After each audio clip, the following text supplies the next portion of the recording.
In the Big East, impossible is probable. Blocked!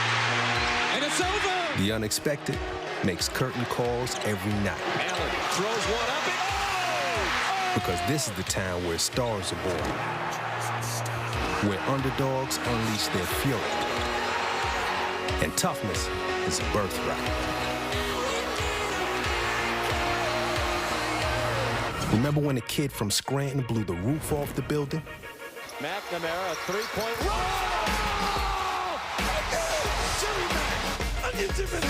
Where else can a 9 seed win 5 games in 5 days? Kemba does it again! Has won the Big East championship. This is New York. This is the Big East tournament. Think you've seen it all? You haven't.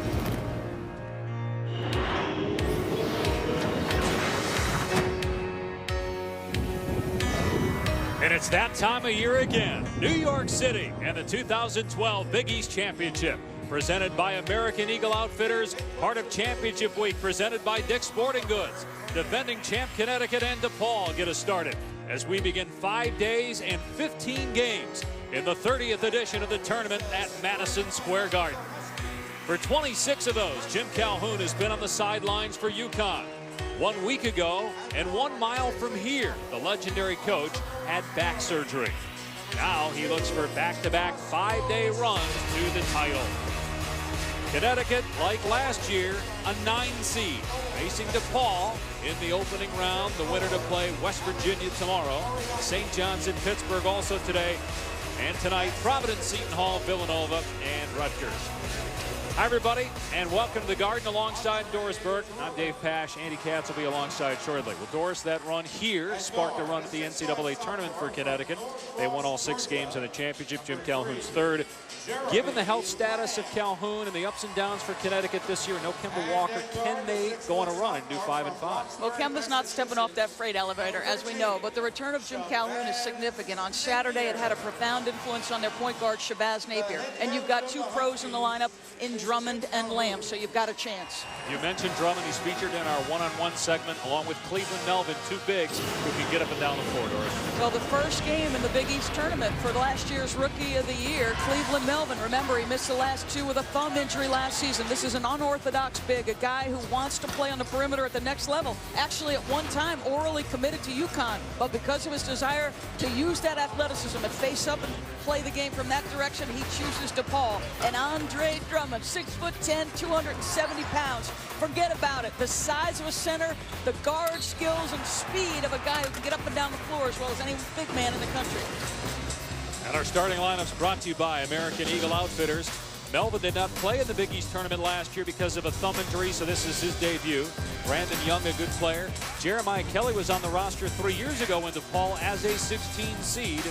Upset Cincinnati in the first round. And for Connecticut, Roscoe Smith in the starting lineup for the 5th straight game. Connecticut playing better with him in the lineup. Jeremy Lamb, first team All-Big East. Shabazz Napier coming off a 23-point game against Pitt. Oriaki and the guy that Doris talked about, Andre Drummond. For Connecticut, and Jim Calhoun coaching his 83rd game at Madison Square Garden. Missed 8 games due to back treatment. And Andy Katz has the latest on Coach Calhoun.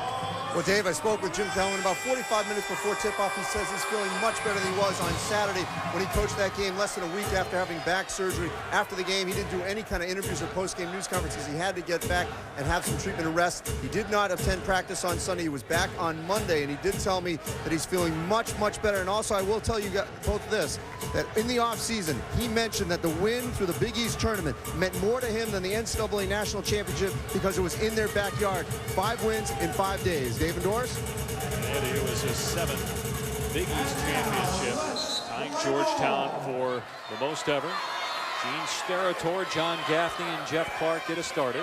Steratore doubles as the National Football League referee and also officiates Big East games throughout the year. DePaul will start with the basketball.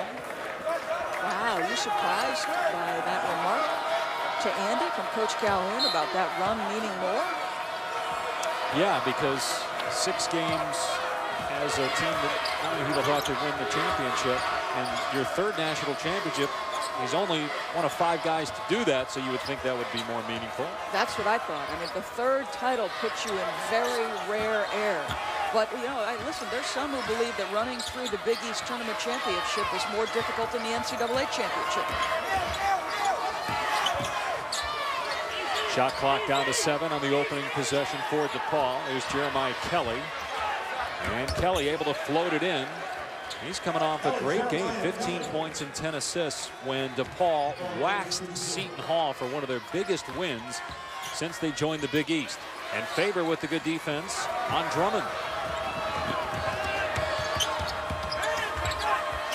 Kelly on the baseline turned it over, something he doesn't do often. Leads the Big East in assist to turnover ratio.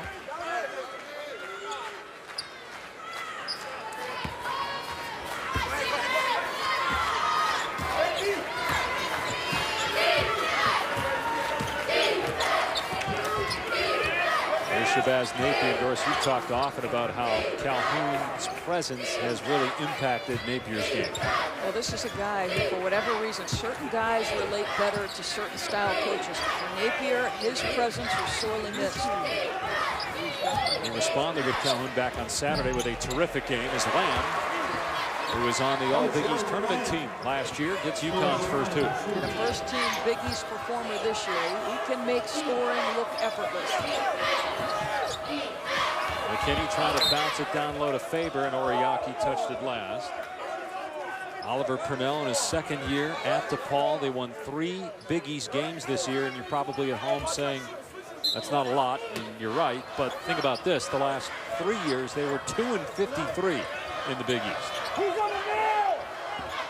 Here's Kelly with the floater, blocked by Smith. And now Napier trying to push the tempo. DePaul is the worst team in the country in terms of allowing paint points and fast break points. That was one of Oliver Purnell's keys coming in here. Take away the easy transition opportunities for UConn. Those are momentum plays for this club.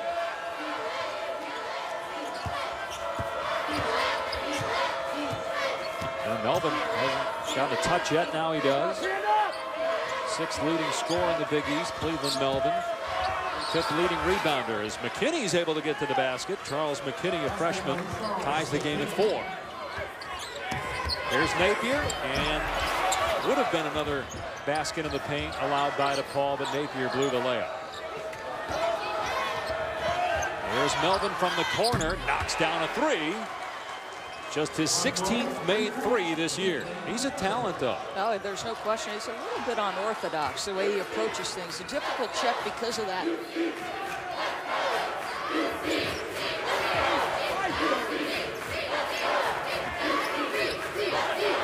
Here's Lamb for 3. And Jeremy Lamb has been struggling with his shot the last few games. Just 6 of 24 from 3 prior to that make. Here's Brandon Young way off the mark. Out of bounds off Connecticut. One of the things they talked about, 2 things DePaul talked about as a staff. One, we do not want to be on our heels. We want to be the attack team today. And the second thing is quality shots. The way to keep a team out of transition is to get good looks. I know it's not their style to use a lot of the clock, but good shot selection is crucial for them.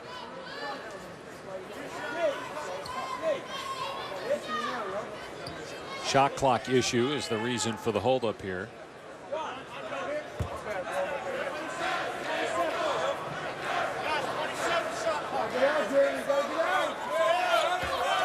Connecticut 18-12 in the year, 8-10 in the Big East. Many people, including Joe Lenardi, ESPN bracketologist, feel like Connecticut is in. But you wonder, what if they were to lose this game? What does that mean for the Huskies? Well, you have a Seton Hall team wondering that exact question. Yeah, they were bombed by DePaul in a regular season finale and dropped to a 10 seed here in the Big East tournament. Trying to take advantage of a size mismatch briefly there with Roscoe Smith and Kelly. Here's Drummond, not a great offensive player yet, but shows some skill. You talked about his athletic ability. You can see why the NBA scouts are drooling over his potential. Yeah, I mean, listen, the guy runs the floor like a guard, and he's a tremendous rim protector. Here's Melvin to the bucket, no. And Faber would have had a layup if he had just gotten a handle on the ball. And there is a Connecticut foul here. Actually, they're going to get favor for the foul, so that's the first in the ball game. Foul number 33, Chris Labor. He'll go to the bench. Donovan Kirk into the game, a transfer from Miami of Florida. Played some games last year for the Hurricanes. Moses Morgan also into the game as Melvin takes a seat. One thing DePaul can't afford, they were out-rebounded in the only matchup between these two teams is you see Boatwright coming in. And the reason they start Smith is UConn has had their own rebounding issues, but not against Oliver Purnell's team the first time. They whacked them 50-27, including 20 offensive boards. The score of that game was 80-54 in the game earlier this year. Here's Boatwright, leaves it for Oriaki. Don't want to leave Boatwright open, a 40% three-point shooter, and he buries it to give UConn a 5-point lead. 8-0 UConn run.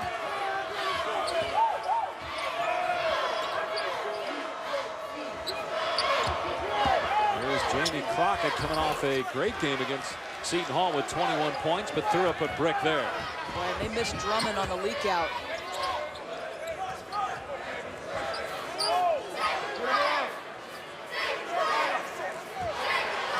Lahar thought he took an elbow from Napier, but perhaps just an acting job there. Jeff Clark, the official, was right there. Shot clock at 10 for Boatwright. Drummond to Oriaki. He was bumped by Klahar. Then Oriaki just shoved Klahar and gets a technical. Oriaki saying, I was raked in the face. If he was, the official didn't see that, but did see the retaliation. A technical on Oriaki. So a personal foul against Klahar of DePaul, and then the technical foul by Oriaki.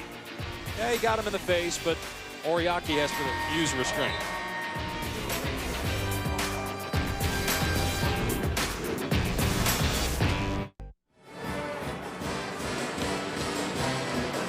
UConn shooting 71% early on in a 12-7 lead over DePaul. Here's what took place just before the commercial. Orel Klahar reaching in on Alex Oriaki, does swipe the face, and the technical on Oriaki for the shove. The officials are looking at the monitor to determine whether a flagrant foul should be called against Klahar. What do you think? Well, let's just go back about a month ago. I think that's about the time frame. If you remember, we talked about this. John Adams, the NCAA's guru of officials, basically sent a memo to the officials saying, guys, we need to clean up the sportsmanship both from the coaching staffs and on-court demeanor. And I would think that that's the only reason sort of they were looking. I mean, Oriaki got raked across the face, and it looked like to me he's just pushing the guy off, saying, hey, you know, he's objecting to that. So he gets a technical. I thought that was appropriate because you can't push a guy, but it does not look like there's any further implications here. The officials are discussing it.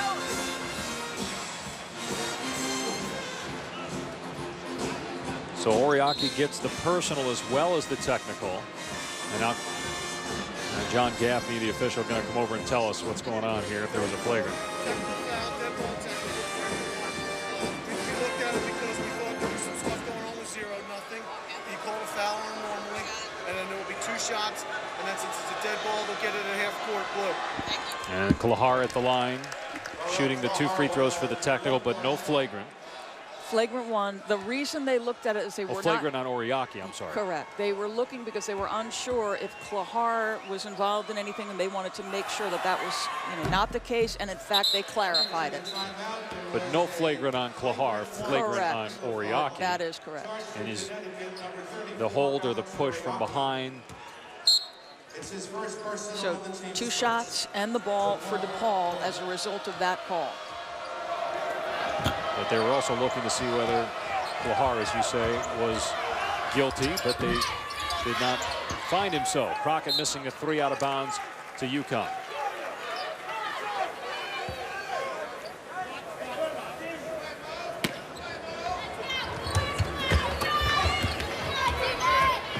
And if DePaul can get that press set up, Oliver Purnell likes to call them pick 2s in the NFL as Boatwright can't score. You know, they call it pick 6. Pennell Yes. likes to call it pick 2. You get the interception and the turnover. So if DePaul can get made baskets, get in that press. Yeah, that's the key. They've got to put the ball in the hoop. They're number 2 in the Big East in points per game. Their problem has been on the defensive end of the floor. Here's Klahar, is a very good three-point shooter, and he buries that. Shot 50% from out there in league games, and he ties it at 12. So no backing up. You know, Billy Garrett described it as looking your opponent in the eye and saying, we're ready to play. Lamb with the answer. A great start for Jeremy Lamb, who's 3 of 3 shooting, 8 points.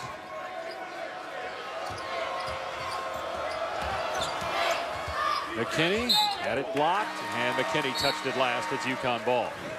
Boy, Jeremy Lamb, you think about some of the guys who have used screens at UConn. Ray Allen, Rip Hamilton, a right-handed shooter coming off a screen in that direction is not an easy shot, but look how fluid he is. That's just effortless. Pretty stuff.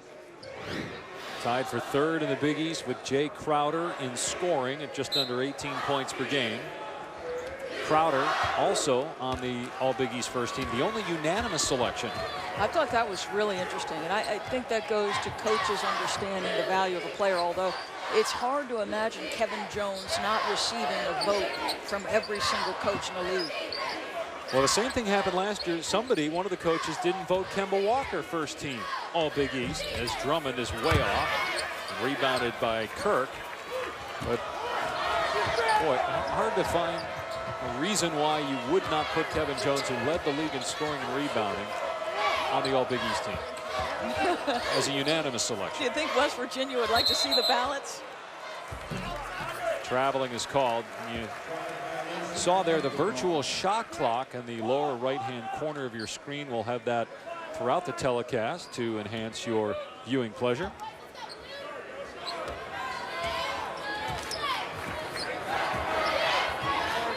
UConn with the ball leading by 3. Here's an alley-oop to Lamb, and he's fouled and gets the bounce. A 3-point opportunity for Lamb because of the foul by Crockett. You think Jeremy Lamb was looking forward to the postseason starting? You think about his performance down the stretch of the season en route to the title. Nice little setup there on the back screen to get him at the rim. So 10 points for Lamb, 4 of 4 shooting. DePaul has 4 field goals. They're 4 of 11. There's the numbers from last year when he was named to the all-tournament team. First foul on Crockett, by the way. It's the 3rd against DePaul. He's on pace with his minutes per game to finish top 3 all time. Think about Kemba Walker, I think, is #1 after last season. As Jeremy Lamb's blocking foul is called here on Boatwright, does he have the demeanor to carry Connecticut like Walker did last year? Well, he's certainly not, you know, sort of the effusive, dynamic personality. And more importantly, I think the chemistry issue has been one that's been consistently questioned with this group. And in particular, Shabazz Napier has sort of been harping on that theme all year, saying that's what's been lacking. Napier has backed it up, though, on the court. After he made comments questioning the team's heart as he kicks it here, he went out and hit a game-winning 3, playing through injury to beat Villanova. Well, I love Napier's skill and the pace at which he plays, but the reality is a point guard has got to be a consistently high-energy, consistent guy like Kemba was. And I think Napier's demeanor sometimes fluctuates. That was on Boatwright earlier, his first, second on UConn. Here's Crockett from behind the NBA 3-point line, and he drains it. Shoots 38% from behind the arc, and DePaul back within 2. Oriaki on Melvin. Got his own miss, put it in, and a foul. But, you know, they'd have an 8 to 10-point lead if they were to make layups. You think about how many opportunities. This is a UConn team that put 44 paint points on DePaul. There's not a good physical matchup for Oriaki or Drummond, so there's no reason this shouldn't be a consistent theme this afternoon.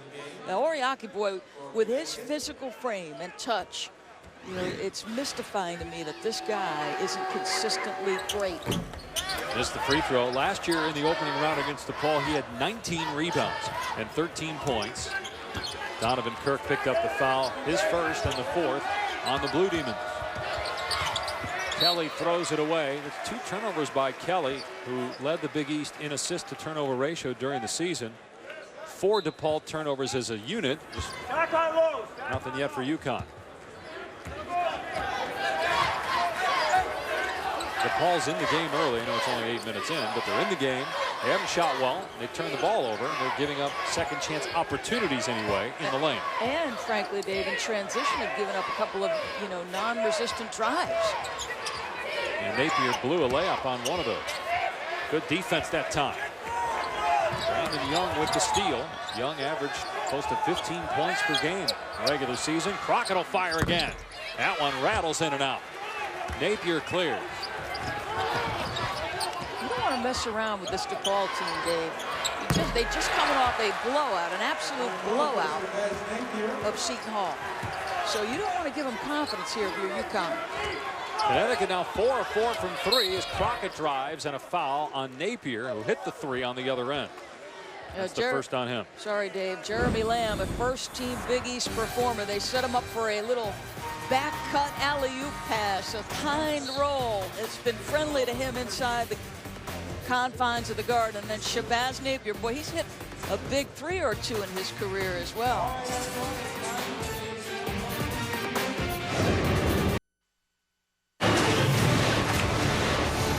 The most incredible championship week performance, in my opinion, it's easy. Kemba Walker. Kemba Walker. Kemba Walker. Leading his UConn Huskies to 5 straight wins in 5 straight days. It was fulfilled with game winners. Kemba! Last-second shots. Step back. Go! And late-game heroics. He owns New York. The greatest performance ever in the history of championship week. And boy, hard to argue that. I want to get Doris's take on that after we show you the brackets for the 2012 Big East Championship. Connecticut again a 9 seed like last year. They'll get West Virginia tomorrow if they can beat DePaul. St. John's and Pitt up next here on ESPN2. Well, I'm telling you, I remember watching Kemba do what he did courtside live, feeling incredibly privileged, getting goosebumps on the nights he was doing those things. And then that video just giving me goosebumps. I mean, it's just an absolute privilege to watch him play. You think about a kid who grew up in the city, danced at the Apollo, and had a lot of showman in his game. And no better place. You think back to Pearl, Washington, some of the great Syracuse-Georgetown rivalry games here. And boy, that Jerry McNamara, just so many unbelievable moments in the greatest venue in the country for a postseason tournament. You and I both cover the NBA, and there's been so much talk about, with the truncated schedule, teams playing the back-to-back-to-back, the dreaded back-to-back-to-back. Well, think about 5 games, 5 days against, with the exception of DePaul, ranked teams, all NCAA tournament teams, including teams that were 1 seeds. Pitt was a #1 seed last year, and they knocked them off in the quarterfinals after already playing 2 games. Lamb in and out, rebounded by Donovan Kirk. Little different circumstance for any team trying to do that. You know, there were some flaws to Pittsburgh. I don't know how many flaws there are to the Syracuse basketball team. That's, I think, the difference this season. What a year for Syracuse on the court. Just 1 loss, as that's going to be goaltending on Drummond. And that loss came without Fab Melo at Notre Dame. That's their only defeat on the year. They're the 1 seed in this championship. Oliver Purnell's team, you think about his ability to be a program builder. One of the things that's hurt them this season are the things they've done on defense. Look at the amount of paint points, the easy baskets they've given up per game. 38 points opponents have gotten from that. They beat Pitt earlier this year, took Louisville to overtime, beat Arizona State, lost by 1 to Minnesota. They've been in games against other big conference schools, which wasn't the case in previous years. Shot clock inside of 10. Here's Boatwright.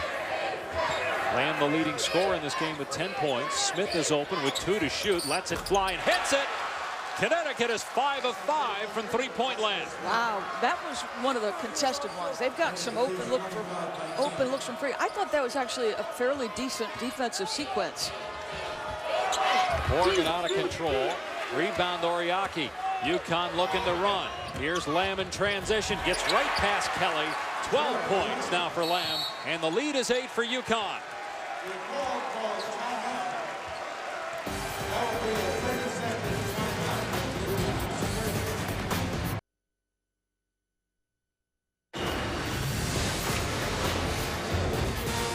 felt like the only possession where there was some defensive resistance from DePaul was this one. At least there was a sprint to challenge the shooter. Obviously, they had played the entire shot clock trying to trap the post, making UConn move the basketball. But then, how many times have they been beaten to the rim on transition opportunities? And one thing I question about Oliver Purnell, this is a league where you've got to defend to win. You think about Keno Davis's tenure at Providence. They didn't guard. They were a good offensive team under Keno. They just couldn't guard anybody. Melvin got his own miss. He's got 5 points. Here's Lamb again. Another uncontested 3. Connecticut is 6 of 6. Lamb is 3 of 3 from behind the arc, and he's got 15 points already.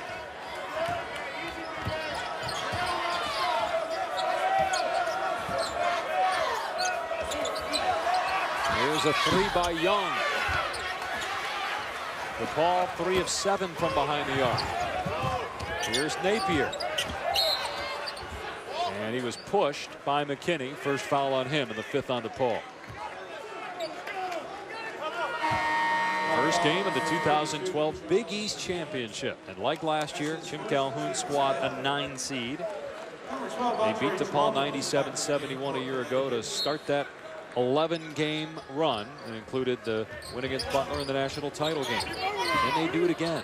Can Jim Calhoun physically do it again? Back surgery 8 days ago. Came back, coached the team Saturday against Pitt, and was exhausted after the game.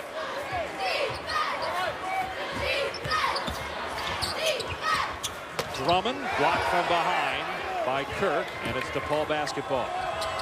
And a good pass down court to Kirk by Young.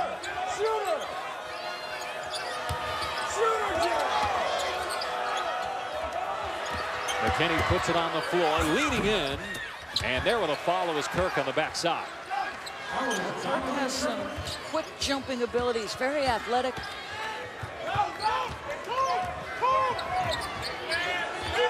Napier, come on, play defense. It's just ridiculous there how wide open he is, and he didn't take the shot. Yeah, I'm shocked he gave it up. No communication whatsoever from DePaul. You talked about Oliver Purnell's style, but that style doesn't have anything to do with that, right? No. There's Young in the lane, stripped and stolen away by Smith. Here's Napier through the legs, and a foul. Smith couldn't complete the play. He will go to the line. 16 foul against DePaul. Not enough talent on your roster to just simply try to outscore UConn. You better start stepping up and guarding the three-point opportunity, because right now UConn's just draining it from different spots on the floor and different guys doing it. Lamb, Napier, Roscoe Smith.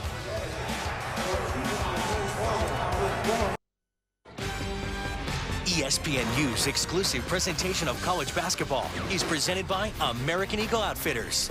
Live your life. And in part by Dick's Sporting Goods. Every season starts at Dick's.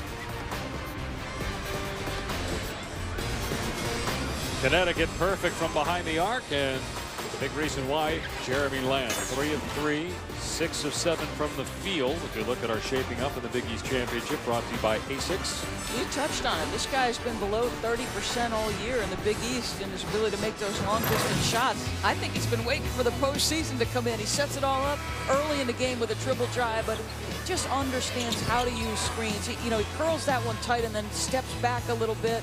Just comes shoulder to shoulder from the guy who's setting it up, and that's some work pre-shot, and then the transition opportunities. That takes somebody doing some things before he makes his cut. He's setting his guy up. Lamb, a sophomore from Georgia, named first team All Big East. As Roscoe Smith is at the free throw line. Smith was benched for a while. There were some games he didn't even play in, but he's back in the starting lineup, averaging 12 points per game his last 3. You touched on Oriaki earlier. Really, those 2 guys who were very important in the championship run last year for Connecticut, at times this year weren't even on the floor. Well, for Oriaki, his career has been up and down. I think with Smith, it feels to me like it's always a confidence issue with him. And it's so funny. I've heard Ray Allen talk about this. Jim Calhoun, the recruiter, is different than Jim Calhoun, the guy you see in your first practice. And I think for Roscoe, that's been an adjustment. Melvin had trouble with a handle and then threw up an air ball. Got his own miss back.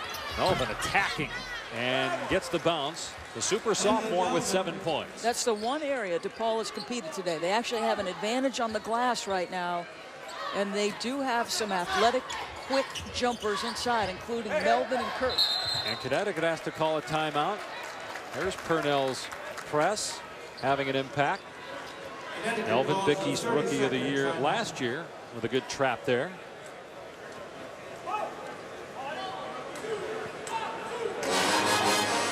ESPN's coverage of championship week continuing with a doubleheader. First at 7 Eastern, it's the Big East Women's Championship. UConn and Notre Dame.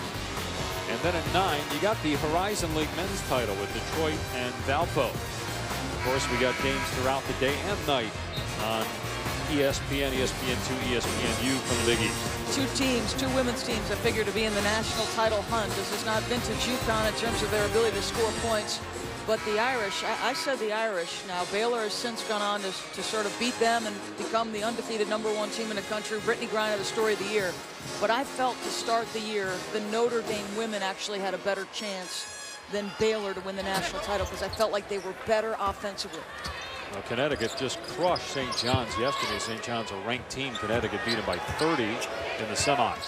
Here's Lamb on the drive and turned it over. Numbers for DePaul. 4-on-2. Here's Melvin. Tough shot, won't go, but look at him go after it.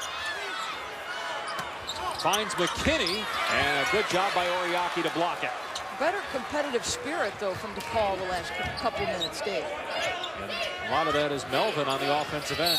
As we've got a 4-point opportunity for Boatwright. Connecticut is 7 of 7 now from 3-point land, and Boatwright will get a free throw. Yeah, Boatwright and Napier have been very good. Coming out of that last break, they had 7 of the UConn 9 assists on 12 baskets. And listen, this guy's absence in those 9 games was big. He's their secondary ball handler, 3rd leading scorer, and a guy, as you said, a high percentage 3-point shooter. Look at how far he stretches that defense. And Clohar picked up the foul. How much does the committee take into account the absence of Boatwright? Those 9 games, now one of the games he missed, they beat Notre Dame on the road, which is one of their better wins. Well, they found out, you know, like 12 hours before the game that he wasn't coming. Listen, they were 6-3 without him, but 3 of the losses, all single digits, 1 by 3. They lose those 3 games by a combined 10 points. Of course, it's a mitigating factor. And how much does the committee take into account the absences by Jim Calhoun? As Clohar is fouled shooting a 3. Now, Calhoun missed 3 games from NCAA suspension. You wouldn't think that they'll really consider those, but the 8 games that he missed with back treatment. We'll see if the NCAA selection committee takes that into account when it comes to A, whether UConn gets in. At this point, it looks like they will, and then B, seeding. Napier committing his 2nd foul, and Clohar at the free throw line. Shooting 3. So back-to-back possessions, you got a guy getting fouled shooting a 3-pointer. I love the tone of your voice when you say that. You sounded like a coach, you know. Well, obviously coaches stress it. So how come it seems to happen more and more? Yeah, I mean, you know, I always say this. I talk about how hard it is to close out as a basketball skill. You know, you've got to take short, choppy steps and be under control. The reason you use those steps is it makes it easier to be under control as you try to get your hand and body in a position to go ahead and challenge. Easier said than done, Dave Pash. Clohar gets them all. He's 5 of 5 at the line. And despite allowing a team to shoot 7 of 7 from 3, you're only down 7 late in the first. And this is crucial. And this is what they do with Oliver Purnell. Try to turn you over. Here's Giffey into the game, and he gets a layup. Or give up a layup, one or the other. And UConn back up 9.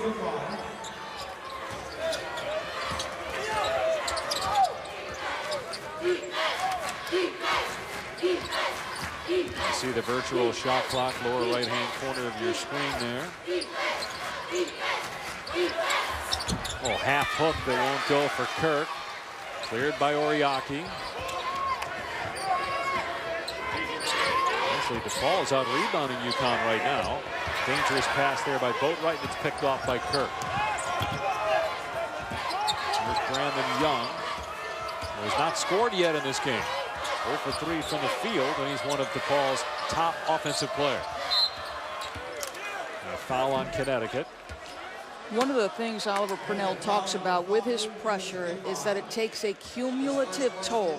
He recruits bigs who can run, who can be active and athletic to sort of trap and go 90 feet and have that kind of endurance. But it's hard to take a cumulative toll when you're giving up layups. To me, that takes a mental toll on your guys.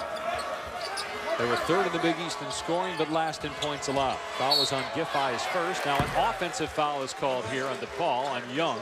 It's the 9th team foul.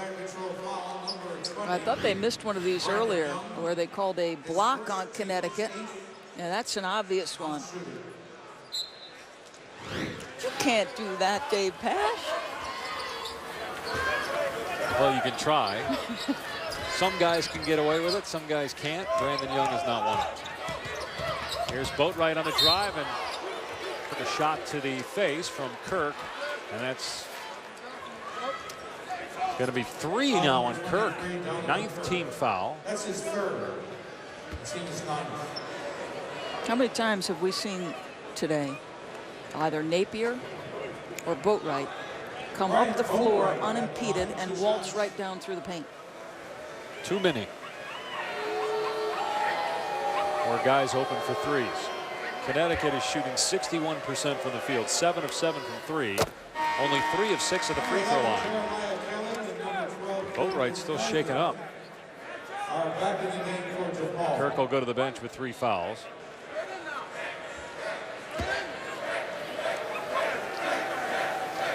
And DePaul, the 16 seed for the 4th straight year. Lost to Connecticut last year, South Florida 2 years ago, then beat Cincinnati back in '09.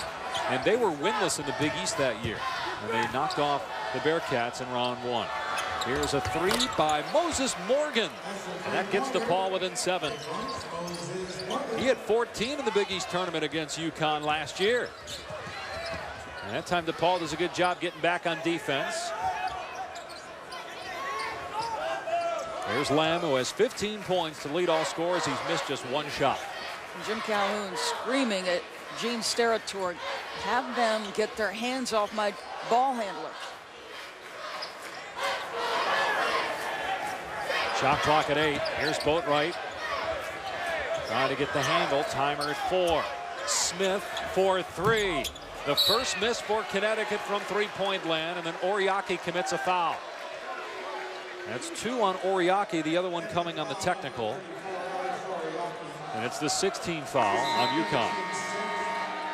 So Oriaki to the pond, and Andre Drummond will replace him.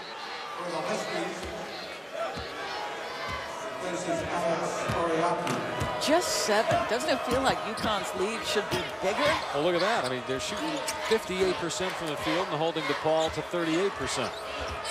Here's Melvin with the spin and blocked by Drummond, close to a goaltend, but Gene Steratore looking at Oliver Purnell, saying, shaking his head, saying, nope, he got it on the way up. Let's see. Looked like on the way down, didn't it? Much easier to see in slow motion. Yes, it is. But it makes you think about it the next time if you're Melvin. Melvin, leading scorer for DePaul with 7 points, also has 5 rebounds. Actually, second leading scorer. Pahar has 8 points, most of those coming to the foul line. Morgan had to put that up with the shot clock winding down, and then Faber called for the offensive foul. That's 2 on him, and the 10th team foul on the Blue Demons. DePaul foul number 33, Chris Faber. A free throw on the other end. Double bonus the rest of the way for UConn. And Andre Drummond, who's only a 31% foul shooter, will be at the line. It's been worse in conference play, 28%. So those are Shaq-like numbers. It's worse than Shaq. I think it's Ben Wallace territory.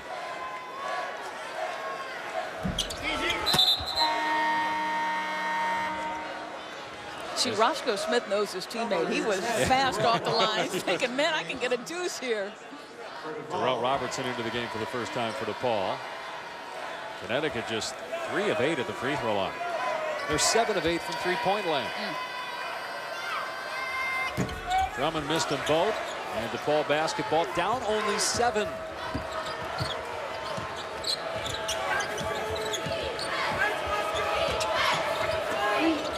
Good job by Lamb getting over that stagger screen.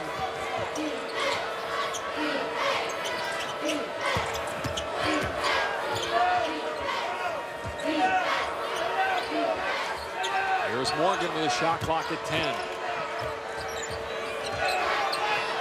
Now Young slicing through the lane, finds Kelly in the corner, can't hit the 3. Long rebound to Boatwright. Lamb calling for it. Instead, Boatwright gets into the lane. Forces one up. And a DePaul foul. So Connecticut late in the first half, leading DePaul by 7 here in New York City.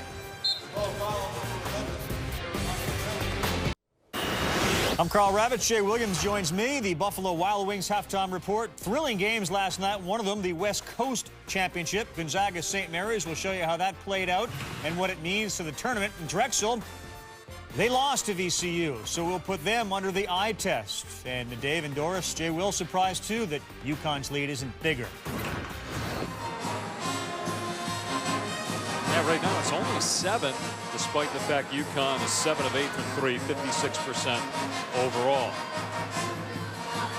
The Pitt Panthers will play in our next game here on ESPN2. They're the 13 seed. They've been to the Big East Championship 7 of the last 11 years. 10 straight NCAA tournaments. That will end, though, unless they can win 5 games in 5 days. They've got St. John's coming up next. A couple of night games, and then tomorrow, at least in our games, West Virginia, Georgetown getting a first-round bye. You see the 4 teams to your right that have double bye. Andy Katz, I know you're keeping a close eye on all of the conference tournaments and at-large possibilities.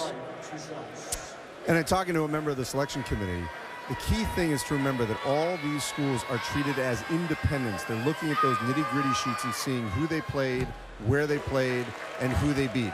So if you use the example of South Florida, they won 12 Big East games. We have to get away from looking at that 12 in terms of the Big East. Those 12 wins are judged independently. Louisville and Cincinnati are by far their best wins among those 12s. They swept Pittsburgh and Villanova, but it's not the same Pittsburgh and Villanova from years past. I will tell you that everything is subjective, and they are going to look closely at conference champions like Drexel. So a lot of those teams will get long looks that didn't win their conference tournament. Well, what's so interesting about South Florida, just to continue that theme on that particular group, they didn't face any of the high finishing Big East teams on their home floor. They played Syracuse, Notre Dame, for example, on the road with no return game. So they beat the teams that were put in front of them by the Big East schedule makers. So how they evaluate those 12 wins to me is fascinating. Well, the other thing, too, is Jeremy Lamb misfires, is looking at some of their losses, how bad they lost. Now, granted, they were against good teams like Kansas, Georgetown, but there were some 20 and 30-point losses in there. As Young, driving to the basket, is fouled by Giffey, his second. DePaul in the bonus. We're approaching 10 minutes since UConn last had a field goal.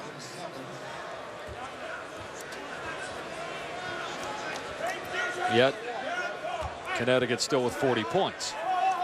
And just back to the committee, I thought Dan Dockage said something very interesting one night in the studio. He was talking about VCU versus Northwestern. So sometimes we put up those blind resumes or whatever we do.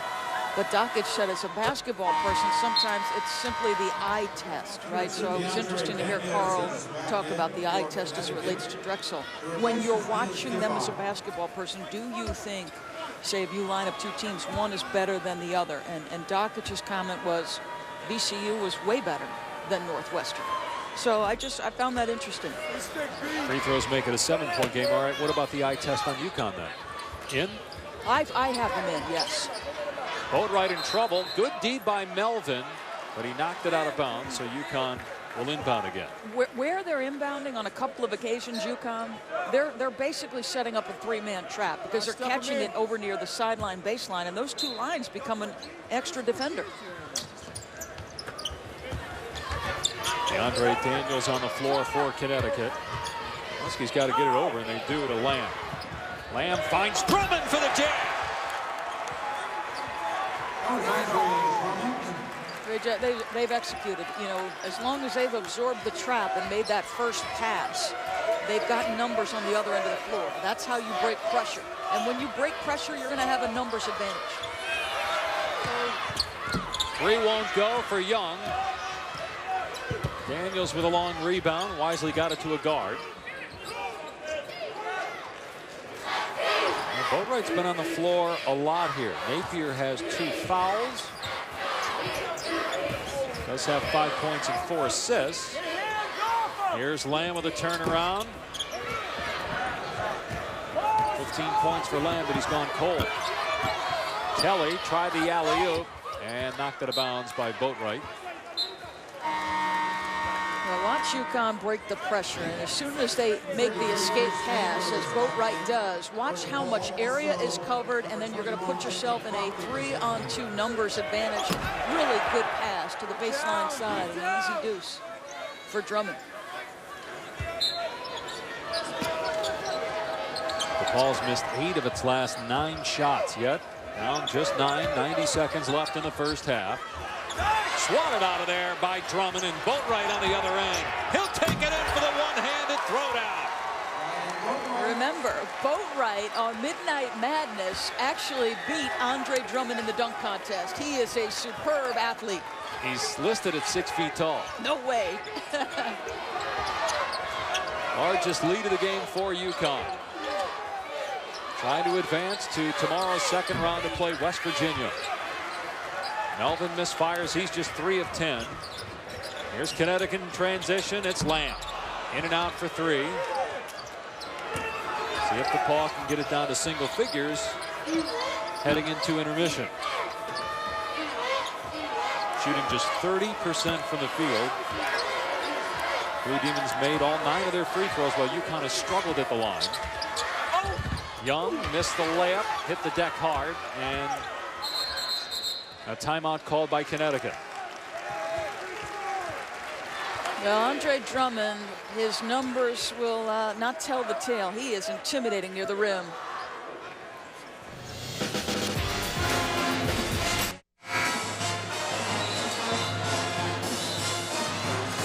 Welcome back. Jim Calhoun and the Huskies on top 44-33. Andre Drummond doing it at both ends for UConn. Well, I'll tell you what, his block shots don't tell the tale because he's going to change a number of other shots, and then the 2 freshmen hooking up. That is what ensues off that block shot. Andre Drummond, a member of the all-rookie team, leads the team in rebounding. I think he could use another year here. I don't know that his draft position will allow him to stay, but offensively, he could use a year of development. He's got a dunk here, 2 of 5 from the field. No rebounds in this game for Drummond. Connecticut, 10 seconds left. They get it to Lamb down the lane. Beautiful. Jeremy Lamb with 17 points. It's a 13-point lead with 2 seconds left. Young gets it off and short. Connecticut shoots 55% from the field behind 17 points from Jeremy Lamb. That's his season average, which was good for 3rd in the Big East during the regular season. Only 3 turnovers by UConn. Meanwhile, DePaul shoots 29% from the field. Lamb with a terrific first half for Connecticut, trying to do it for the 2nd straight year, 5-5. Carl Ravitch, Jay Williams now, the Buffalo Wild Wings halftime report. You're watching Championship Week, presented by Dick's Sporting Goods. In the Big East, impossible is probable. Where else can a 9 seed win 5 games in 5 days?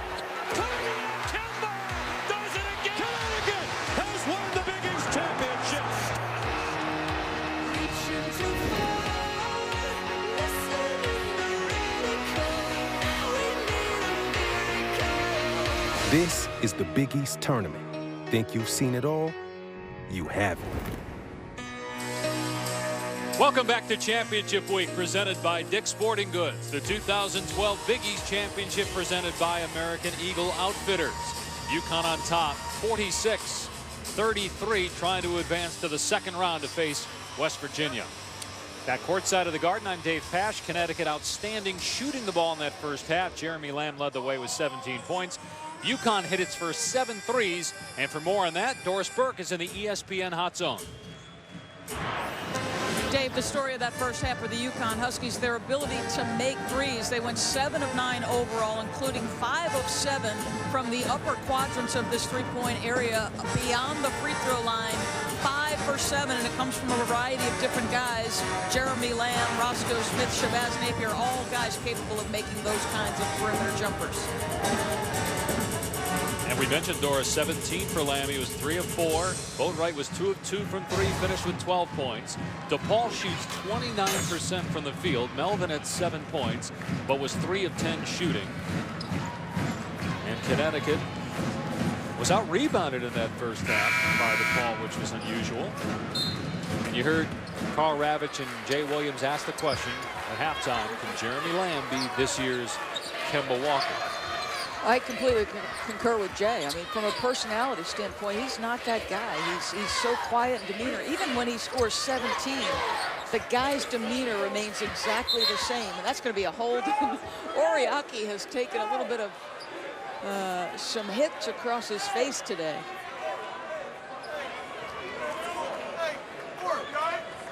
Jeremy Lamb going over 1,000 on that last bucket in the first half. Melvin committed the foul for DePaul. Wouldn't you agree? Wouldn't you agree that the part of Kemba's brilliance was as much about his personality as it was his basketball skill? As Lamb gets another one. And Jim Calhoun talked about that. George Blaney said the same thing. Kemba Walker was a guy, as soon as he walked in the room, the mood changed. He made you feel better. Yeah, if you look at Jeremy Lamb, whether after a miss or a make, his face looks the exact same. Yes. Where Kemba Walker smiling, pounding his chest after a big play, getting upset with his teammates after a bad play, as Young gets the reverse layup. See, Lamb has the ability to make his teammates comfortable. Like if he's scoring at the level he did in the first half, there's a ill-advised drive there. They could say, okay, today Jeremy's got it, and that'll make them feel good, but not in the same way Kemba influenced them. Yep. Here's Kelly for 3 in transition. DePaul's going to need a lot of those to come back and win this ball game. Trailing by 15 to UConn. And a foul inside on Roscoe Smith. First on him, first on UConn. Jim Calhoun, second game back after missing 8. Receiving back treatment, had the surgery 8 days ago, and only about a mile from here. And he drove back to Connecticut. Normally it's about a 3-hour drive, and it actually took about 5 because he had to stop and get out and walk a little bit. There's a lob to Drummond, and wow, what an athletic play by Drummond. A lot of times see a big guy come down with that and go dunk it. He was in midair and he laid it in. Yeah. I'm telling you, that guy, if he got one go-to move and a counter when the defense took it away, just by virtue of his size, his athleticism, he'd be a difficult check. Faber missed the jumper, and a UConn foul, second team foul in the half. In watching Jim Calhoun today and on Saturday when we saw him at Pitt, did you notice anything different? Or is it the same Jim Calhoun that we're used to seeing on the sideline? Yeah, well, first of all, the game is allowing him an ability to sort of sit and rest a little bit. One of the things that happened Saturday in our game with Pittsburgh, every timeout they were making sure at a timeout there was a seat for him, and that goes against him. He's not normally a guy to sit very much. Today, you know, sort of their margin is letting him breathe a little bit, so to speak. I think the key is how he reacts after the game. You throw your heart and soul into it, you're going to be exhausted.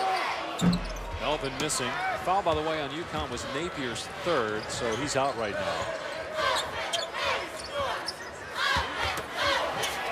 Beautiful move by Drummond on the baseline. Timeout DePaul. 6'10", 270 pounds. His feet don't look like a guy that size. His speed and his footwork, unbelievable. And we're talking about a go-to move. This is just a simple feel. You know, Kirk gets high side. He's trying to play him from behind. He spins right off, goes to the opposite side of the rim. Yes, NBA draft. I got some skills and some things you might like at the next level.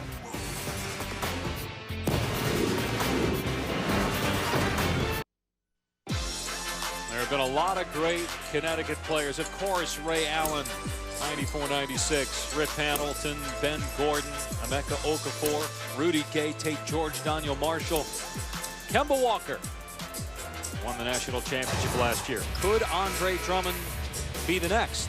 Question is, will he hang around long enough? The freshman with 10 points today. He was the Big East Freshman of the Year. Reports are that he's not going to win that award, even though he was the preseason winner. He did make the Big East All-Rookie team. Reports are that Mo Harkless will be the Big East Rookie of the Year.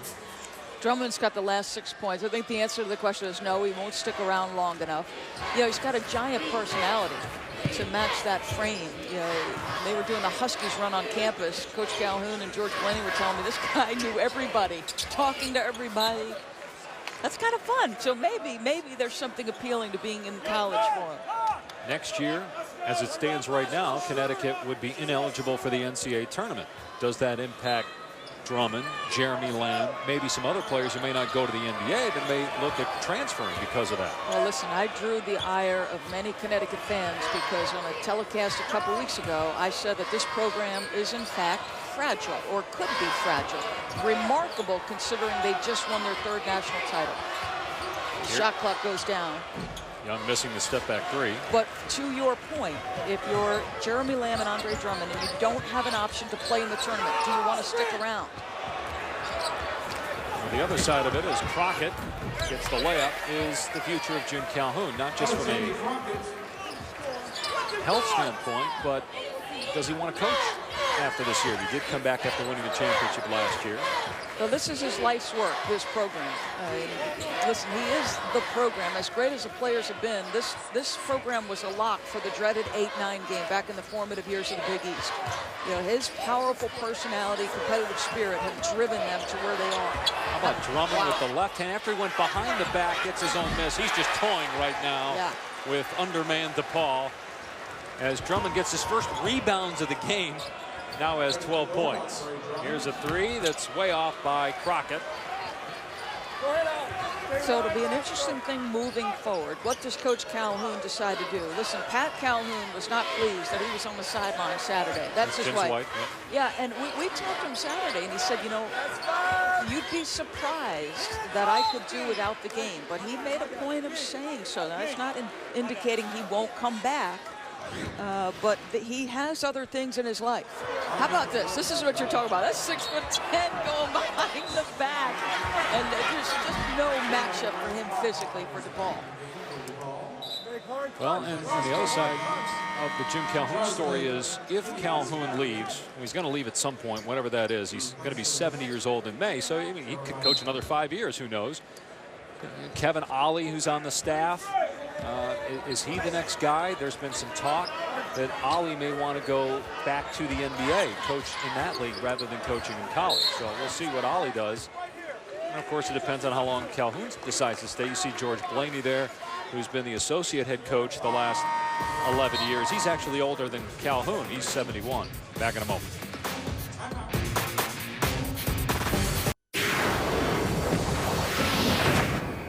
This game is streaming live on your computer, tablet, or smartphone via WatchESPN.com and the Watch ESPN app.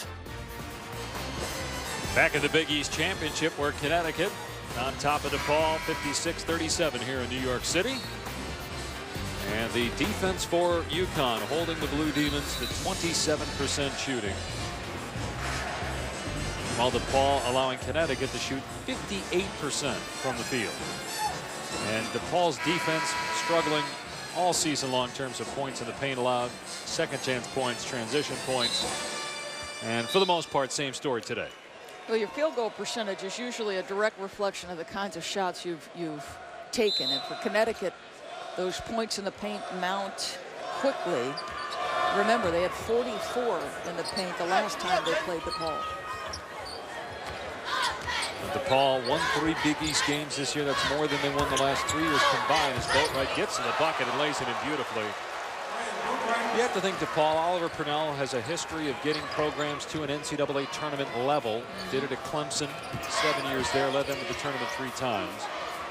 Question is, can he recruit Chicago kids that other power teams want and get opportunity to win at DePaul. Well, and I think, you know, obviously, first of all, he's done it on multiple occasions. He has proven an ability to be patient, and his personality is suited to sort of being patient. But it takes 2 or 3 recruiting classes. There's Drummond again. And I think you have to measure Oliver Purnell's success. You can't measure it in wins and losses because the talent differential is so great at this point. Obviously, you would like to be able to recruit the talent-rich Chicago. It's, you know, it's been a discussion of Bruce Weber's struggles at Illinois, his inability to keep those guys at home.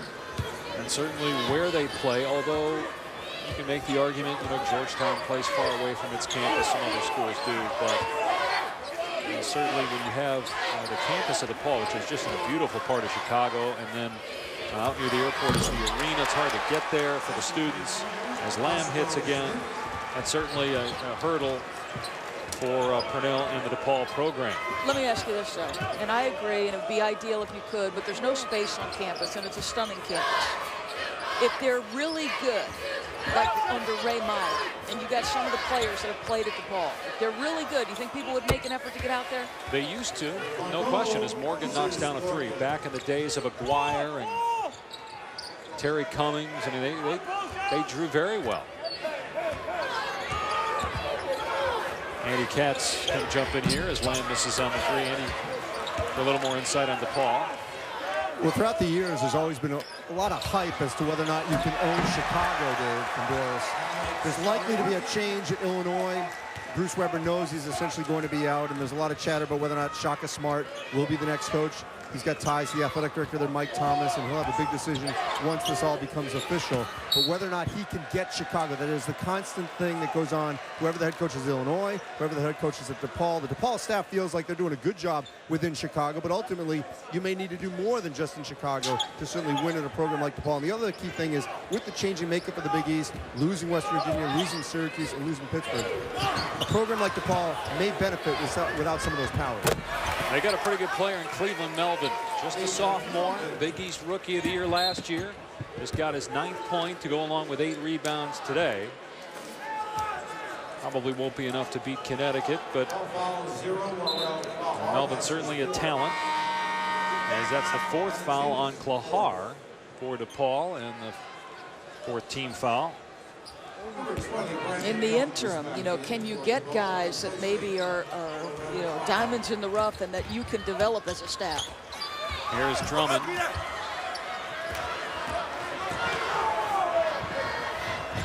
There's Melvin again in transition and gets the roll. Really good job on the catch, and just a nice job to stop the progress of the ball by cupping it with that one hand. Really good play in transition.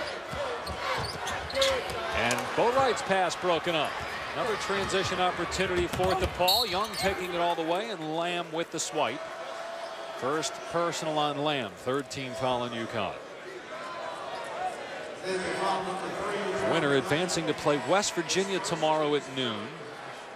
And then the winner of that game would get Syracuse. And it's interesting because Connecticut played Syracuse well at Gamble. West Virginia played Syracuse well at the Dome. Remember that controversial finish where it was called, and there was some talk whether it should have been a goaltend or not late in that game. Pittsburgh is up next here on ESPN2. Panthers playing St. John's. You know what's interesting to me is, you know, every game helps your team. Every game sort of gives you an eye into what your team is. And if you're Jim Boeheim, there's been certain games the way they've played that you've been thrilled. You want to be tested. You know, I'm sure he wants to win the Big East title because, like Coach Calhoun, this championship means something to Coach Boeheim. But the reality is, I think he's looking big picture too. You know, are they going to shoot the ball with any consistency? Can they get James Sutherland shooting the ball well? And can they rebound? That, I think, is Boeheim's biggest concern, rebounding. Here's Morgan spotting up. Can't hit the 3. And out of bounds to UConn.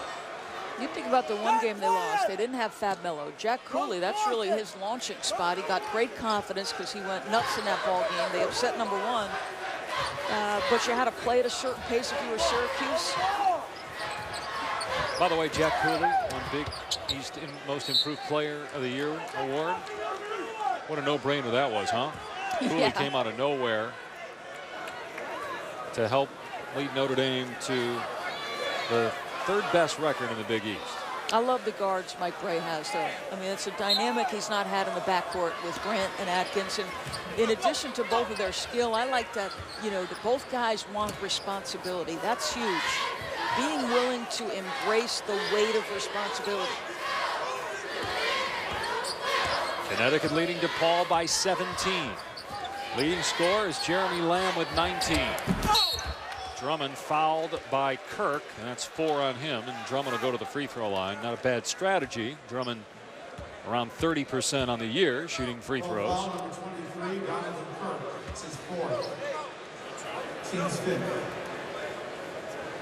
Drummond has 12 points, Boatwright with 14. Only one DePaul player in double figures, and that's Cleveland Melvin with 11.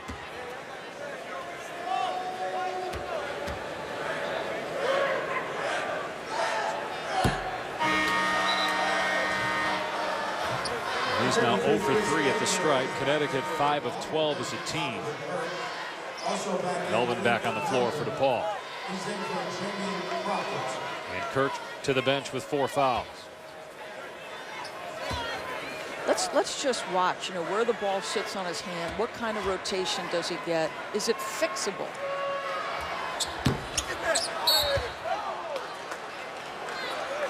It looks like it sits pretty heavy in his hand, for one, okay? Is it up on his fingertips? And you see, look at that little exchange between. See how pressed up against his hand that ball is? That should be a little bit more on his fingertips.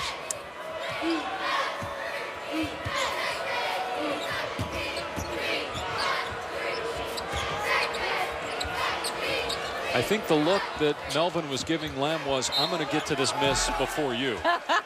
As Melvin on the other end gets the basket and a foul. And that's 13 points now for Melvin. And DePaul back within 15 here at the Garden. Ryan Boatwright's had a good day, 14 points. Well, he's not navigating on the water, Mr. Boatwright. He's simply flying through the air. He's as good an athlete as Andre Drummond, just in a smaller package.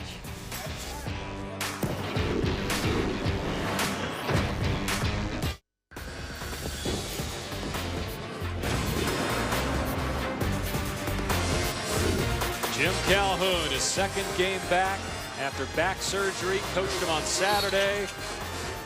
Calhoun, the same demeanor that you normally see on the Connecticut bench. His 1,250th game coached. 33 wins at the Big East Championship. Look at him and Boeheim compared to the other 14. And speaking of Jim Boeheim, Syracuse in the news, according to a Yahoo Sports report, the program violating its own drug policy multiple times over the last decade. They reported issues to the NCAA investigation a few months ago. The investigation is ongoing. The school says no players in the current roster are involved. With more on the story, here's Andy Katz. Well, the NCAA initially said when the story first came out that Syracuse made their self-inquiry a couple months ago. They have now amended that, saying that they self-reported this a year ago. Now keep in mind that all institutions conduct their own drug testing policy. The NCAA only does its drug testing policy during its championships. That's where it governs that. So these drug testings that go on these respective campuses are done by the campuses. Obviously the compliance director, the head coach, the athletic director are all involved. The head coach is responsible for the program, but he's not the only one that obviously gets all the results of every drug test. You know, Andy, one quick question for you, and I don't know that you can answer it, but it's a question that I've been asked a lot, and that's what happens if it's determined that players on the 03 National Championship team were ineligible? What could happen to that championship? I mean, it would be going back obviously quite a way. We're almost 10 years out from that. To go to that extreme of whether or not that's going to be vacated, it's very premature to go there, because obviously you'd be making sure that there were players that failed drug tests and still played and were deemed ineligible at the time. So it's very premature to go down that road. There's no question about that. But the NCAA is working in conjunction with Syracuse on this ongoing investigation. Now, the athletic director, Darryl Gross, made it clear during his news conference that no current players from Syracuse were involved. Yeah, I'm glad he just said. It was a point I was going to add on, that there are no current players for a team. Boy, the hits just keep on coming for Jim Boeheim. Just when the dust settles on the child molestation story with Bernie Fine, now this report by Charles Robinson and Pat Forday of Yahoo Sports. Obviously, the timing of it being here in New York at the Big East tournament, Syracuse playing here in a couple days, everybody's asking about it. And that question did come up today. Several people, including a former Syracuse assistant coach, wondering about that 03 season. Should there be, he wasn't on that 03 staff, but should it be found, again, this is just speculation, that there were players from that 03 team that are mentioned on that list. As Giffey cleans up inside, and it's back to a 14-point UConn lead. Yeah, in the meantime, it's become a game here because the vast majority of scoring has been by DePaul in the last several minutes. It was an 11-0 run by DePaul. Here's Melvin. Tough shot by Cleveland Melvin. He's got 16 points. Back to a 12-point game. Yeah, good power move. You know, he's got to get stronger, but you can see it coming with him. He's wiry, strong. He's going to add some weight. Oriaki with a bucket. Giffey with a fine. And then DePaul turns it over in transition. Boy, Young and Kelly have been good all year with the ball. But today they've not been. Look at that. A turnover totally switches, and now you got to burn another timeout. 21 points for Jeremy Lamb. And Connecticut on top midway through the second half by 16. And Jim Calhoun still coaching them. Super Saturday on ESPN. Starts at 1, actually at noon with College Game Day covered by State Farm. Then at 1, it's the ACC semifinals. At 6, you got the Phillips 66 Big 12 Championship, College Game Day again at 8. And the Big East Championship presented by American Eagle Outfitters at 9. Where do we start game day, given that Jay Billis will be in New York City for the Big East Championship on Saturday night? And the big guy, you know, ESPN nice enough to send him post-game. So it's a 9 o'clock tip post-game. He takes a car back to Bristol. And your guess is as good as mine as to the two teams that will be playing in that Big East Championship. As Connecticut last year tied Syracuse as the lowest seed to ever win it. Syracuse has a 9, did it in 06. Connecticut has a 9 last year.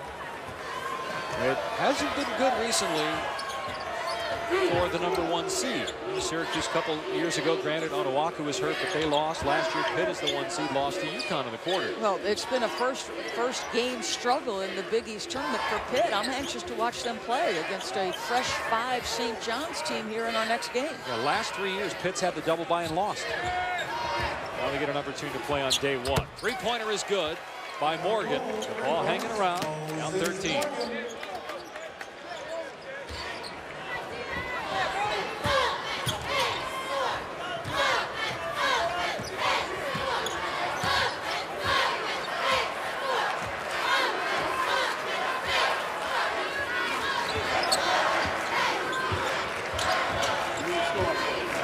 Boatwright here on the bench with 4 fouls. Oriaki on the low block, working on Faber.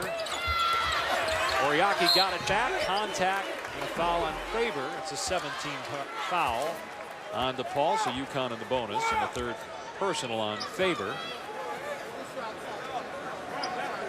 Well, you mentioned Pitt. Up next, playing St. John's. And they were the darlings of the Big East last year. Made it to the NCAA tournament for the first time in a decade, but they lost everybody. And then they lost their coach this year, Steve Lavin, who says he will be back next year, even though he's still involved, hasn't been coaching games down on the floor after prostate cancer surgery. And he's got 6 scholarship players, 5 of whom are freshmen.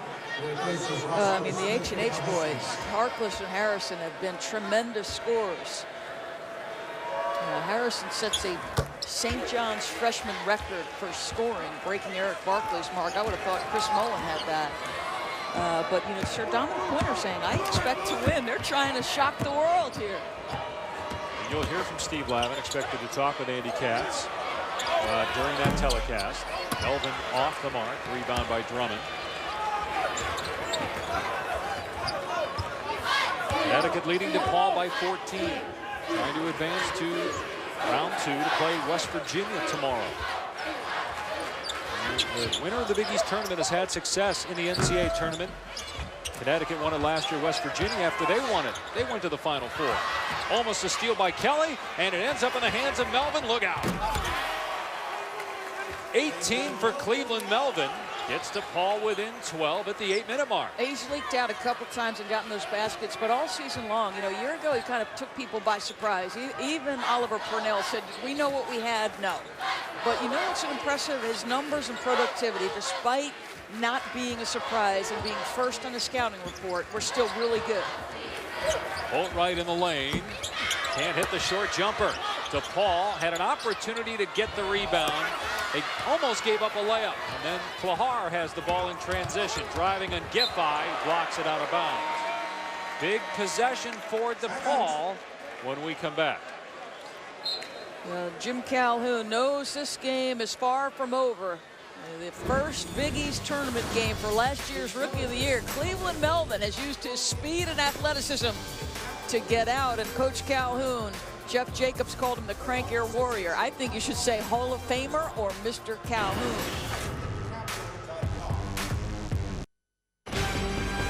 ESPN's exclusive presentation of college basketball is presented by American Eagle Outfitters.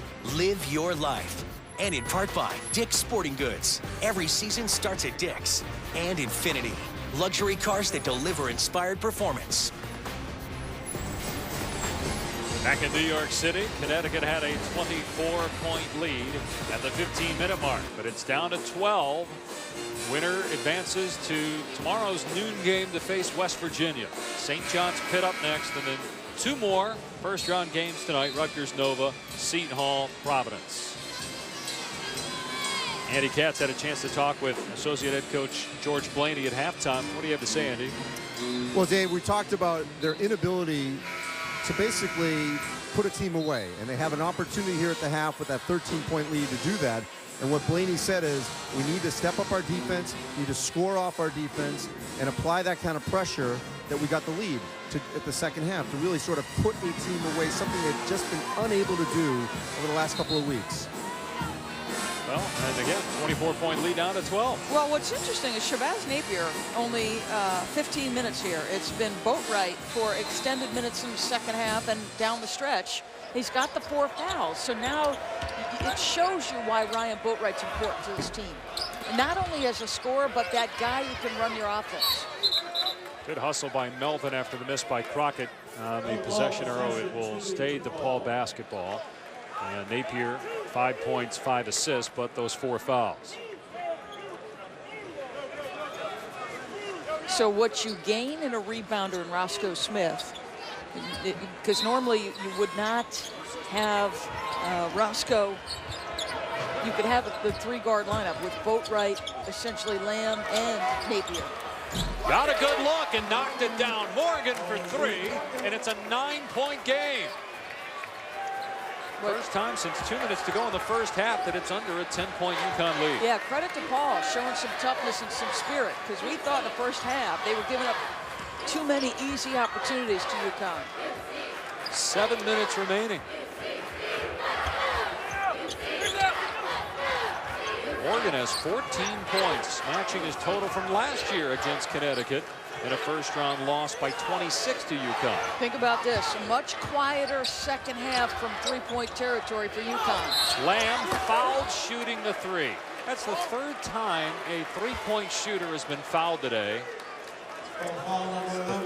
3rd on Kelly, and Lamb will go to the free throw line where he shoots 80%. Prior to this foul, they were just 1 for 2 here in the second half, and you can tell that they're trying to take those away, contesting a little bit harder, but in doing so, you put them on the line.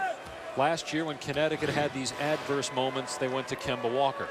Now, is it Jeremy Lamb, the guy that tries to get Connecticut out of a funk? He's 0 for 2 at the free throw line in the game, and got off to a great start, but has struggled since about the midway point of the first half. Well, this has been an interesting dilemma. Now, the 4 fouls are keeping Shabazz out of the lineup, but you would think that would be the case, but sometimes Shabazz calls his own number. And he's a capable guy. We've seen him hit game winners, no time, you know, show great desire to be that guy.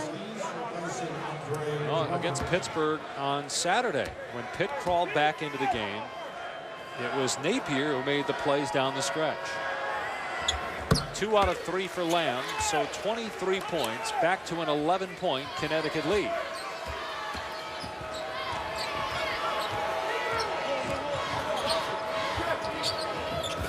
There's Morgan off the screen, into the lane, throw up a brick. But Giffey knocked it out of bounds. It'll stay DePaul ball.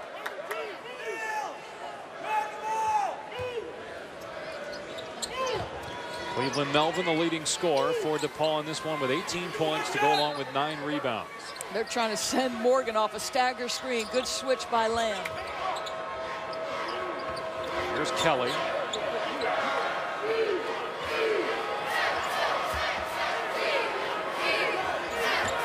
Uses the favor screen. He'll take the 3. Rebound Smith. Coach Calhoun is screaming from the sideline. Run offense.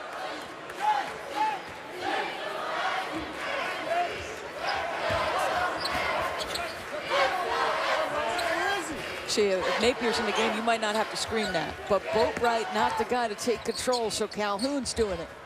Lamb for 3. Offensive rebound by Roscoe Smith. Handoff, Oriaki with the jam. I'm not sure that was the diagram play, but we had a great reaction post shot from Coach Calhoun. Down the lane is Morgan. Can't get it on a second try. And finally, Boatwright out of there with it. Ahead to Lamb. Great catch and finish. Timeout DePaul as the lead is back to 15 for Connecticut. Boy, he does not move like a guy who had back surgery just a short time ago.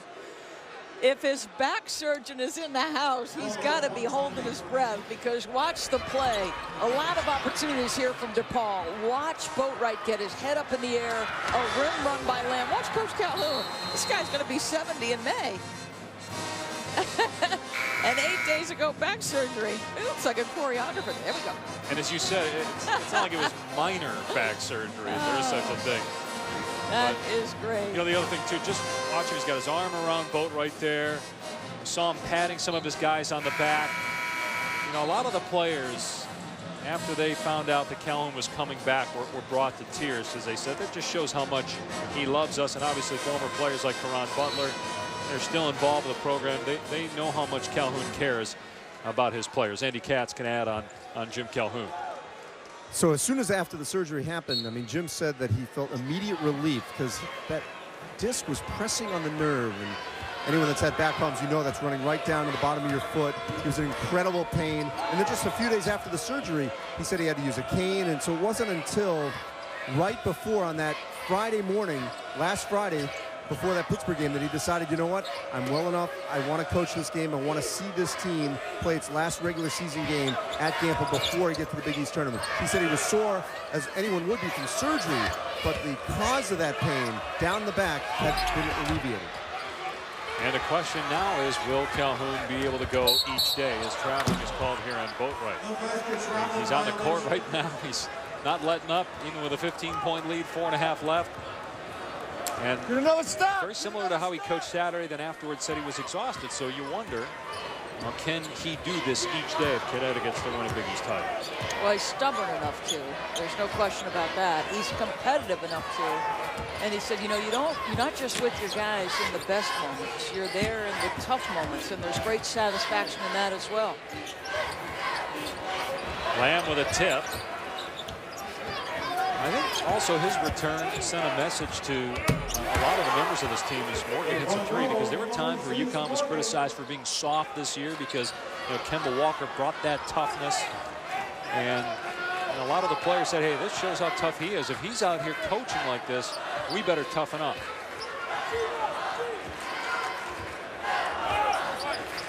Lead is 12, under 4 to play. And an official timeout. John Gaffney called it. I'm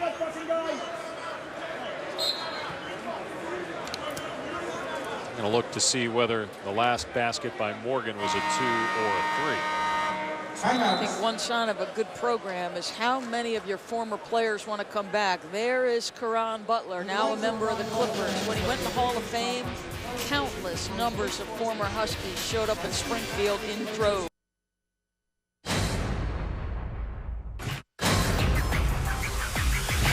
Lamb with a great one-handed finish. Connecticut wins it. Walker with the scoop. Connecticut 2-0. Walker, party at Kemba! UConn wins at the buzzer! Now Lamb, corner gun. Connecticut will play for the championship. Oh, off the back rim. Connecticut has won the Big East championship. Kemba can't be here playing with the Charlotte Bobcats, but his mom Andrea is here, as she was last year doing that great run for Connecticut. Andy Katz has more. Andrea told me that Kemba told her, come to the Garden, watch UConn if I can't be there, which obviously he cannot. And when I did a story for the NBA draft on the Walker family in the Bronx, Andrew Walker told me exactly what Jim Calhoun said. Winning the Big East tournament, the way Kemba Walker won that tournament, so close to where he grew up, meant more to them, to that national championship. Watching him those 5 days, winning those 5 games in 5 days, meant that much to the family. You know, by the way, Kemba Walker won more games that week at the Big East Championship than he has all year with the Charlotte Bobcats. Sure, he appreciates that. Yeah, so does Michael Jordan. Just the facts, man. Well, and the reason the officials were checking that, whether that last shot was a 2 or a 3 with only 15 ticks on the shot clock, if they had had another dead ball, they would not have been able to look at it. Yep. So you want to make sure, because this game's still, I mean, Connecticut in control, but still in doubt. So you want to make sure that that call is the right one. Connecticut led by as many as 24. Huskies the 9 seed like they were last year during that 5-day run. Winner to play West Virginia tomorrow. West Virginia the 8th seed. Melvin was fouled. He'll shoot 2. Let's take a closer look at how Connecticut fuels the frenzy. Brought to you by Diet Mountain Dew. Lamb had 17 points in the first half, 25 in all. Drummond getting it going in the second half. For a while, he didn't have a rebound. But right now, Drummond with 5 boards and 12 points. And coming back in the game, replacing Oriaki. Napier back on, playing with 4 fouls. So here's your 3-guard look, essentially, with Lamb, Napier, and Boatwright.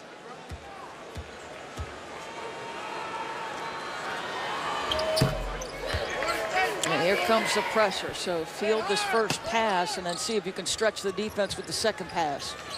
Lamb in trouble. And the jump ball caught by Boatwright. Again, we see the ups from Boatwright, and then Kirk fouls out trying to block the shot of Boatwright. Will go to the free throw line for 2. How about that athleticism? I mean, he's given up a lot of inches in that particular matchup trying to get that loose ball, or jump ball as you called it. So Kirk is done.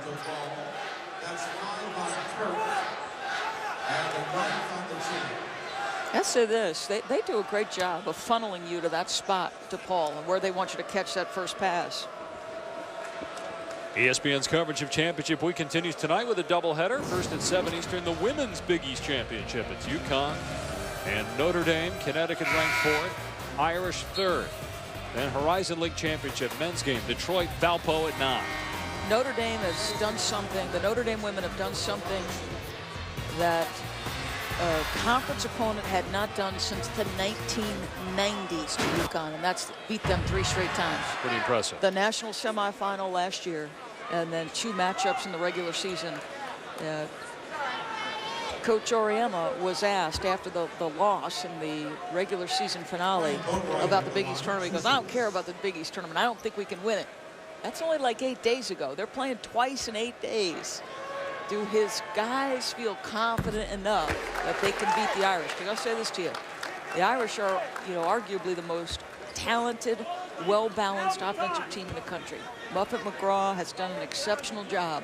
And folks, if you've not watched Skylar Diggins and Natalie Novosel play, you've got to tune in. That's tonight at 7 Eastern as Boatwright gets the second free throw. So a 13-point Connecticut lead just outside 3 minutes to go. fact, you guys, whether you want to or not, in our production meeting tonight, that game is on in the background. Some would say that's a better listen than our producer.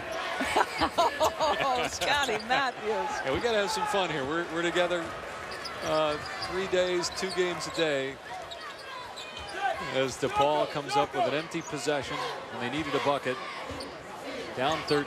Connecticut ball, 2:45 left.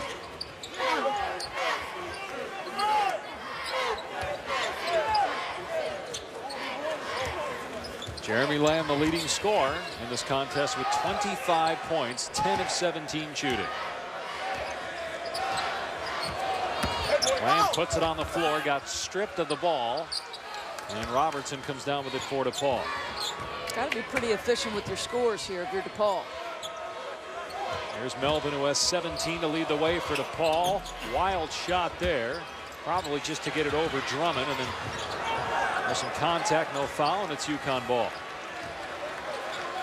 Coach Calhoun just, giving the signal. Run clock here, guys. And DePaul going to put Connecticut at the line. They're in the double bonus, so it'll be 2 free throws the rest of the way. And Jeremy Lamb, a lot of people wondering, okay, can he be the Kemba Walker of this team? And may not be one player on this roster. It may have to be a different guy each game for Connecticut to make that kind of a run. Remember his extraordinary second half in the national championship. After going in 0 for in the first, he gets 12 points, 7 rebounds, 2 assists. And if you remember, it was Kemba Walker basically looking at Coach Calhoun and saying, we're running our offense through Mr. Lamb. Now, you and I were talking with Jim Calhoun in his office on Saturday about Connecticut having the talent.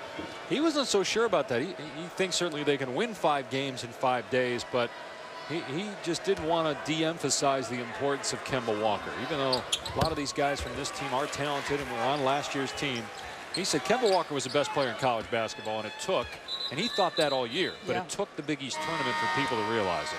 Big East and NCAA, of course. Yeah. But after the Big East tournament, even though he wasn't under the radar, he now was at the forefront of everybody's mind of the best player in college ball. The power of one guy, I guess you could say, in Dominican Sue of the Detroit Lions, sort of, they were talking about how impactful, I think that's a word, how much of an impact he had in the locker room for the Detroit Lions. They go from a team that most NFL teams don't respect to now a team to be reckoned with, right? And that's the power of one guy. He's got a big enough personality. So do you with your NFL knowledge here? It's minimal. Of course, having Megatron, Calvin Johnson doesn't hurt either on offense. Megatron, I love it.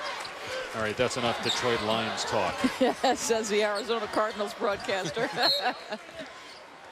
12-point lead for UConn, as DePaul just going to foul Drummond down the stretch here. And that's a good strategy. Why not? The guy is 0 for 4 from the free throw line.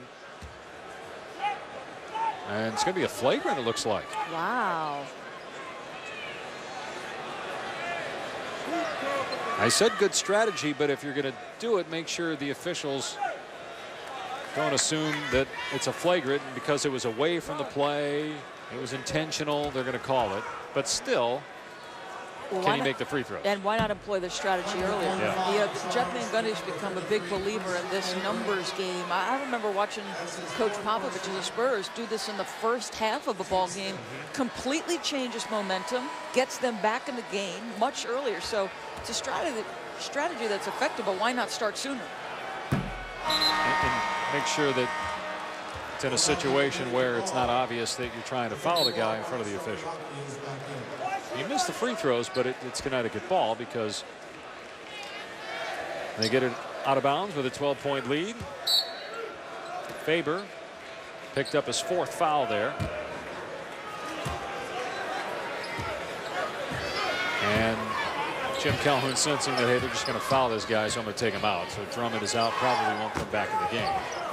Remember, they took the word intentional out of the rule book because they felt like that was, you can't judge intent, so it has to be called the flagrant.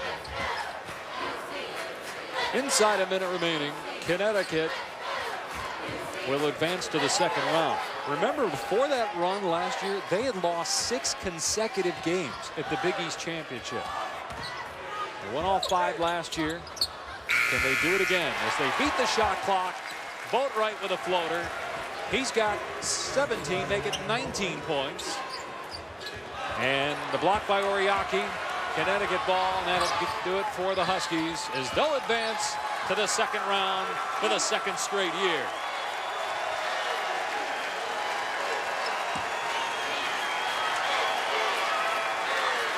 Connecticut will meet West Virginia tomorrow in the 8-9 matchup at noon Eastern on ESPN.